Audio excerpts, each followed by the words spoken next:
संस्कृत शिक्षा विभागः राजस्थान सर्वकारः अहम अनिल कुमार सोनी प्राध्यापकः विद्यार्थिनः कनिष्ठोपाध्याय कक्षायां भवतां स्वागतम् अस्ति। कनिष्ठोपाध्याय कक्षायां साहित्यशास्त्रे काव्यशास्त्रालोकः प्रथमो भागः इति नामक पुस्तकं चलति। पाठ्यक्रमे अस्मिन् पुस्तके पृष्ठसङ्ख्या 74 उपरि रघुवंशस्य विषये लिखितम् अस्ति। यतो हि रघुवंशम् अपि भवतां पाठ्यक्रमे अस्ति, अतएव रघुवंशस्य विषये वयम् अद्य चर्चां कुर्मः। महाकवि कालिदास विरचितं रघुवंशं महाकाव्यं प्रथमः सर्गः। विद्यार्थिनः भवतां पाठ्यक्रमे काव्यशास्त्रालोके प्रथमे भागे रघुवंश महाकाव्यस्य प्रथमः सर्गः अपि अस्ति। रघुवंशं वस्तुतः कालिदासस्य रचनासु रघुवंशं महाकाव्यम् अपि एका रचना विद्यते। रघुवंशस्य विषये वयं पठामः। इदं 19 सर्गाणां महाकाव्यम् अस्ति। एतेषु सर्गेषु महाकविना कालिदासेन इक्ष्वाकुवंशीयानां राज्यां वर्णनं कृतम् अस्ति। तथ्यमिदं महत्वपूर्णम् अस्ति यत् इदं 19 सर्गाणां महाकाव्यम् अस्ति इति। पुनरेकवारं पठामि यद् रघुवंशं 19 सर्गाणां महाकाव्यम् अस्ति। विद्यार्थिनः तेषु 19 सर्गेषु इक्ष्वाकुवंशीयानां राज्यां वर्णनं कृतम् अस्ति।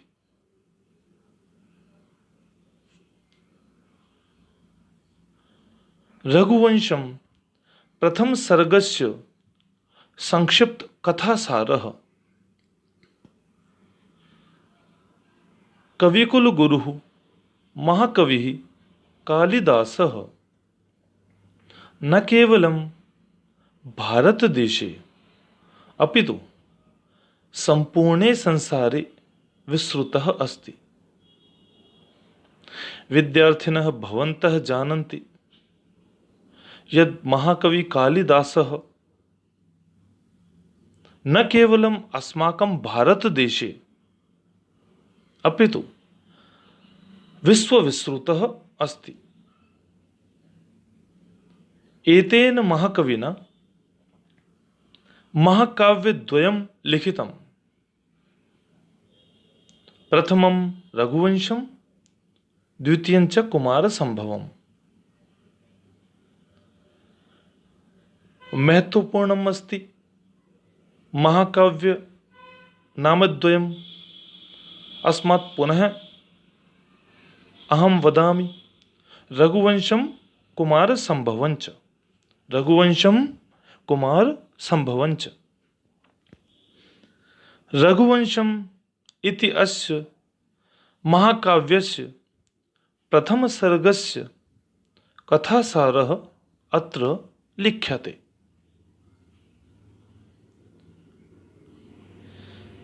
वैवस्वतमनोः वंशे दिलीप नामकः राजा अभूत्। वैवस्वतमनोः वंशे दिलीप नामकः राजा अभूत्। प्रथम सर्गे राजा दिलीप इत्यस्य एव वसिष्ठाश्रमगमनस्य कथा वर्णिता अस्ति। वैवस्वत मनोवंशे दिलीप नामकः राजा अभूत्। तेन स्वपराक्रमेण बुद्धिनिपुणतया च संपूर्ण पृथ्वी अधिकृता। राजा दिलीपः विजिगीषुः आसीत्, अतएव सः स्वपराक्रमेण संपूर्ण पृथ्वी अधिकृता। सः अतीव दयालुः, उदारः, गुणशाली च आसीत्। सः राजा दिलीपः दयालुः, उदारः, गुणशाली च आसीत्। तस्य राज्यकाले प्रजाः नियमानुसारम् आचरणं कुर्वन्ति स्म। तस्य राज्यकाले, कस्य राज्यकाले? दिलीपस्य राज्यकाले। दिलीपस्य राज्यकाले प्रजाः नियमानुसारम् आचरणं कुर्वन्ति स्म। यदा वयं प्रथमसर्गं पठिष्यामः सम्पूर्णतया, तदा विवरणात्मकरूपेण अस्य चर्चां करिष्यामः। अपराधिभ्यः समुचितदण्डविधानम् आसीत्। ये अपराधिनः आसन् तस्मिन् काले, तेषां कृते समुचितदण्डविधानम् आसीत्। यतोहि भवन्तः जानन्ति, दण्डः शासति शासितः। यत्र दण्डविधानम् उचितं भवति, तत्र एव अपराधनियन्त्रणं भवितुम् अर्हति। चौर्यतस्करादिकार्यं न भवति स्म। दिलीपस्य राज्यकाले तस्य राज्ये चौर्यतस्करादिकार्यं न भवति स्म।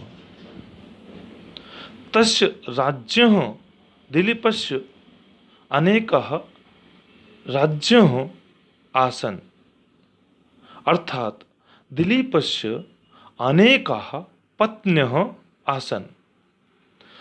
परञ्च मगधवंशे उत्पन्ना सुदक्षिणा नामक राज्ञी एव राज्ञी दिलीपाय अधिका प्रिया आसीत्। अर्थात मगधवंशे उत्पन्ना सुदक्षिणा नामक राज्ञी एव नृपाय दिलीपाय प्रियतमा आसीत् इति भावः। राज्ञः इच्छा आसीत् यत् राज्ञः सुदक्षिणायाः गर्भात् तादृश एव पुत्रः उत्पन्नः भवेत्। विद्यार्थिनः, यतोहि राजा दिलीपः सर्वगुणसम्पन्नः आसीत्, प्रजावत्सलश्च आसीत्, अस्मात् नृपदिलीपस्य इच्छा आसीत् यत् सुदक्षिणायाः गर्भात् तादृश एव पुत्रः, इत्युक्ते दिलीप सदृशः एव पुत्रः उत्पन्नः भवेत्। चिरकालात् प्रतीक्षा पश्चादपि तस्य इच्छा न सम्पूरिता। यद्यपि दिलीपस्य इच्छा तु आसीत्, किन्तु चिरकालात् प्रतीक्षा पश्चादपि तस्य इच्छा पूर्णा न अभूत्। अतएव राज्ञा दिलीपेन स्वीय राज्यभारं मंत्रिभ्यः प्रदाय स्वकुलगुरु वसिष्ठस्य आश्रमः रथारूढ़ो भूत्वा सपत्नीकः गतः। अर्थात राजा दिलीपः, नृप दिलीपः स्वीय राज्यभारं मंत्रिभ्यः प्रदाय सपत्नीकः कुलगुरु वसिष्ठस्य आश्रमं प्रति गतवान्। अत्र महत्वपूर्णम इदम तथ्यम यद दिलीपस्य कुलगुरुः कः आसीत्। अस्य प्रश्नस्य उत्तरम् अस्ति वसिष्ठः, महर्षि वसिष्ठः। पुनरेकवारं वदामि यद नृपदिलीपस्य कुलगुरुः महर्षिः वसिष्ठः आसीत्। संध्याकालीन सर्वविध क्रिया पश्चात मुनिवसिष्ठं राजा दिलीपः पत्नी सुदक्षिणा च प्रणतवन्तौ। इत्युक्ते संध्याकालीन सर्वविध क्रिया पश्चात राजा दिलीपः तस्य पत्नी सुदक्षिणा च महर्षिं वसिष्ठं प्रणामं कृतवन्तौ। वार्तालाप प्रसंगे राज्ञा दिलीपेन संतति विहीनतायाः स्वपीडा गुरवे निवेदिता। अत्र महत्वपूर्णः प्रश्नः भवति यत् राज्ञा दिलीपेन कस्मिन् विषये गुरवे निवेदिता। तो अस्माभिः अत्र सावधानेन श्रोतव्यं यत् राज्ञा दिलीपेन सन्ततिविहीनतायाः स्वपीडा गुरवे निवेदिता। का पीडा निवेदिता? सन्ततिविहीनतायाः स्वपीडा गुरवे निवेदिता। अर्थात राज्ञा दिलीपेन स्वपीडा, कीदृशी पीडा? सन्ततिविहीनतायाः पीडा गुरवे निवेदिता। महर्षिणा वसिष्ठेन योगबलेन अवगतम। कथम अवगतम? योगबलेन अवगतम यत् राज्ञः दिलीपस्य पुत्रः किमर्थं न सञ्जातः। अर्थात दिलीपस्य सन्ततिविहीनतायाः कारणं सः महर्षि वसिष्ठः योगबलेन अवगतवान्। तेन इत्युक्ते महर्षिणा वसिष्ठेन तेन सह राजा दिलीपः उक्तः यत् स्वर्गलोकात् आगमनकाले कदाचित् कामधेनुः उपेक्षा कृता। महर्षि वसिष्ठः उक्तवान् यद् हे राजा दिलीप, कदाचित् भवान् स्वर्गलोकात् आगमनकाले कामधेनोः उपेक्षा कृतवान् इति। अतएव तस्याः शापकारणात् सन्ततिः न सञ्जाता। तस्य सन्तानविहीनतायाः कारणम् इदम् आसीत् यत् स्वर्गलोकात् आगमनकाले कदाचित् दिलीपः कामधेनोः उपेक्षा कृतवान्। महर्षि वसिष्ठेन राजा दिलीपः आदिष्टः यत् कामधेनोः पुत्र्याः नन्दिन्याः सेवा कर्तव्या। कामधेनोः पुत्री का आसीत्? प्रश्नो अयं समुदेति अत्र। कामधेनोः पुत्री नन्दिनी आसीत्। महर्षि वसिष्ठः राजा दिलीपं किम् आदिष्टवान्? महर्षि वसिष्ठः राजा दिलीपम् आदिष्टवान् यत् कामधेनोः पुत्र्याः नन्दिन्याः सेवा कर्तव्या। तथ्यमिदं महत्वपूर्णम् अस्ति। अस्मात् पुनः पठामि। महर्षि वसिष्ठेन राजा दिलीपः आदिष्टः यत् कामधेनोः पुत्र्याः नन्दिन्याः सेवा कर्तव्या। कामधेनोः पुत्री का आसीत् इति प्रश्नः। महत्वपूर्णः प्रश्नः खलु अयम्। कामधेनोः पुत्री नन्दिनी आसीत्।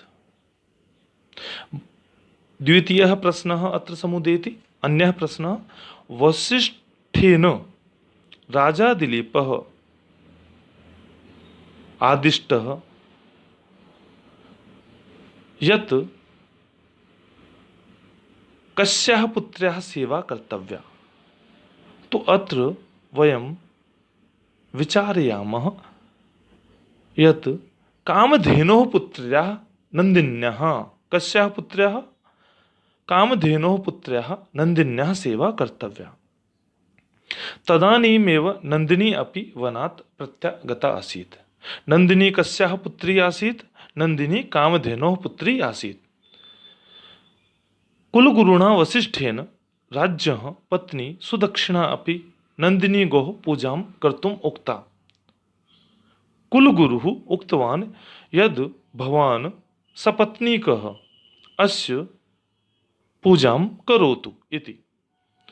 पुनश्च एतदपि उक्तं यत् यावत् नन्दिनी प्रसन्ना न भवति,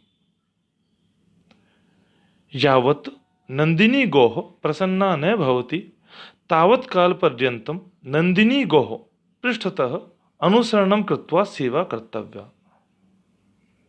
महर्षि वसिष्ठः उक्तवान् यद् नन्दिन्याः सेवा भवन्तौ कुरुतः इति। तदनन्तरं महर्षिः वसिष्ठः राज्ये शयनाय आदेशं दत्तवान्।